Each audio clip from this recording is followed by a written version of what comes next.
Hello friends, আমার channel gardening tips and ট্রিক্সে আপনাদের সবাইকে স্বাগত। আজকে আমি কথা বলতে যাচ্ছি একটা ঠান্ডার দিনে যেটা শীতকালে আমরা খুব ইজিলি আমরা যেটা গ্রো করে থাকি একটা গাছ, আর যেটাতে অনেকগুলো ফুল আসে একসাথে। তার মধ্যে একটা গাছ হলো এই চন্দ্রমল্লিকা। আপনারা দেখতেই পাচ্ছেন এখানে আমি একটা হলুদ কালারের চন্দ্রমল্লিকা যেটা একটা গাছ আছে সেটাকে আমি রেডি করলাম। তো এখান থেকে আমি কিছু কিছু কাটিংস লাগালাম কিছুদিন আগেই বৃষ্টির সময়। তো দেখব কি এটার কাটিংসগুলি কি সারভাইভ করে কি না। অনেক সময় হয় কি কি বৃষ্টি অনেক বেশি হলে বা বেশি পড়লে মাটিটা ভিজে ভিজে হয়ে যায় লাগানোর পরে, আর গাছগুলি মরে যায়। তো সেই কারণে এই কাটিংসগুলি কখনো কখনো খারাপও হয়ে যায়। তো আমরা সেটাই চেক করব। চলুন আপনাদেরকে আমি দেখাবো। এই দেখুন, এখান থেকে আমি ছোট ছোট কয়েকটা কাটিং নিয়েছিলাম। এখনও গাছটা কিন্তু গ্রোতে আছে, কারণ আমি পিঞ্চিং করলাম। পিঞ্চিং করলে এটা যেটা রুটগুলো যেটা শুটসগুলি থাকবে, শুটসগুলো আরও অনেকগুলি বেরোনো শুরু করবে, আর খুব ইজিলি আরও ব্রাঞ্চেস আসলে গ্রোথটাও সুন্দর হবে, আরও গাছটাও অনেকটা ঝাঁকালো হবে। এই দেখো, এইখান থেকে কয়েকটা কাটিং আমি নিয়েছিলাম।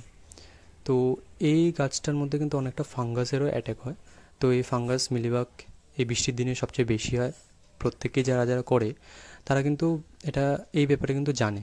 তো এই দেখো, এখানে আমি পিঞ্চিং করলাম।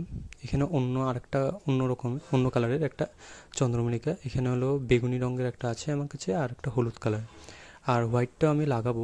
এখানে একটা ছোট্ট কাটিং লাগিয়েছি।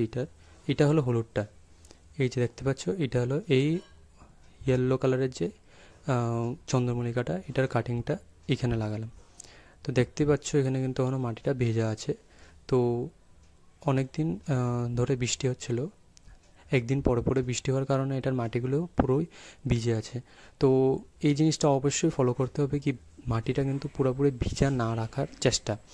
যে বৃষ্টি পড়ার পরে যখন রোদটা উঠবে, রোদটা ওঠার পরে কিন্তু এটাকে রোদের মধ্যে রাখতে হবে, বা যেখানে রোদ্রটা বেশি হয় 5-6 ঘন্টা থাকে সেই জায়গাগুলোতে রাখা।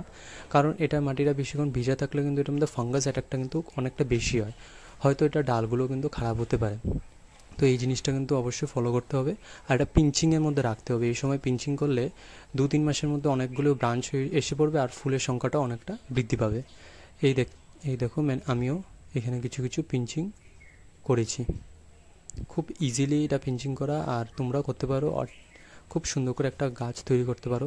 অনেকটা কষ্ট হয় এই